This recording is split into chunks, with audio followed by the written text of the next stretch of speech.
जो परिवार है, परिवार के मान लिया उदाहरण के लिए 6 सदस्य होते हैं। 6 सदस्य में मान लिया 2 बूढ़े माता पिता,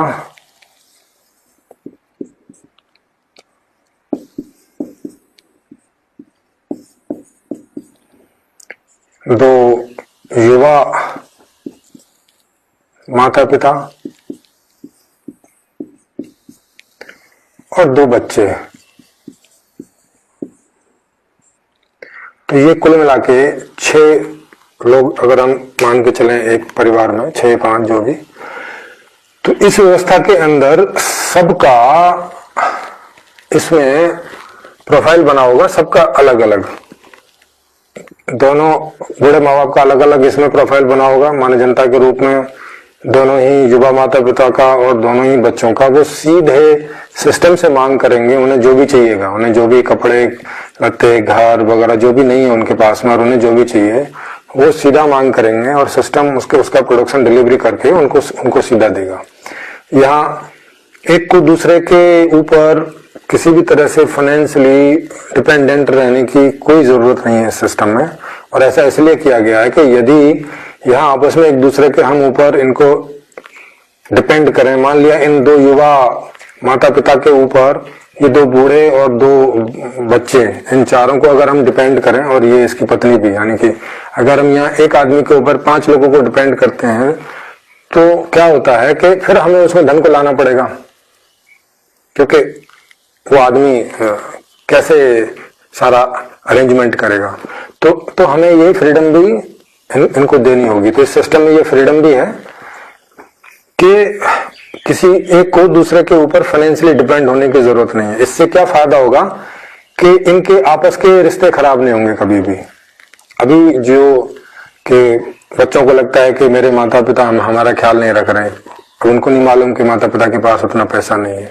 बूढ़े माँ बाप सोचते हैं कि उनके बच्चे उनका ख्याल नहीं रख रहे हैं बुढ़ापे में, उन्होंने बहुत अच्छे से जवानी में रखा था। और ये युवा माता पिता को लगता है कि हमारे पास जितना पैसा है उसमें हम जितना ज्यादा अच्छे से ख्याल रख पा रहे हैं, रख रहे हैं। कई बार वो अपने भविष्य की चिंता करते हुए और ठीक से बच्चों की देखभाल नहीं कर पाते, ठीक से बड़े बूढ़ों की देखभाल नहीं कर पाते। तो ये समस्याएं आज के सिस्टम में और अब तक के सिस्टम में होती रही हैं। तो इस सिस्टम में ये भी नहीं होंगे। माने किसी भी बूढ़े माता पिता को किसी पर डिपेंड होने की जरूरत नहीं है। युवा माता पिता को भी किसी के मुझे इनके लिए खाना लाना है, ले जाना है, इनकी देखभाल करनी है, इनका ये करना है, बिल्कुल कोई परेशान होने की जरूरत नहीं है। इस व्यवस्था में आपस में जो लोग भी एक दूसरे के साथ रहना चाहेंगे वो रहेंगे, नहीं तो उनकी अलग से भी रहने की व्यवस्था होगी और वहां भी पूरी उनकी सेवा होगी। जैसे बूढ़े माता पिता हैं तो इनके लिए बड़े बड़े क्लब बने होंगे, वहां जहां इनकी सभी सुख सुविधाओं से सहित इनकी वहां पे इनकी रहन सहन होगी। बच्चे भी कोई रखना चाहता है तो ठीक है, अदरवाइज तो उनकी भी पूरे रहन सहन की पूरी उनकी सेवा और उनकी जितनी भी जरूरत है, जितनी भी सब कुछ है, वो सबका भी इंतजाम होगा। तो इस व्यवस्था में किसी को भी किसी के साथ जबरदस्ती रहने की जरूरत नहीं है। अच्छा लगता है, दिल करता है तो जिनके साथ दिल करता है उनके साथ रहिए, जिनके साथ दिल नहीं करता है उनके साथ ना रहिए। वैसे संस्कृत में आप देखेंगे परिवार का मतलब भी यही होता है कि जिनके साथ हमें अधिकतम रहने में अच्छा लगता है, हम सुखी रहते हैं, तो तब तक हम उसके साथ रहें। अब ये जरूरी नहीं है कि ये खून के रिश्ते ही हों। ये आपको ऐसे भी जो खून के रिश्ते नहीं है उनके साथ भी रहकर आप अपना परिवार बना सकते हैं।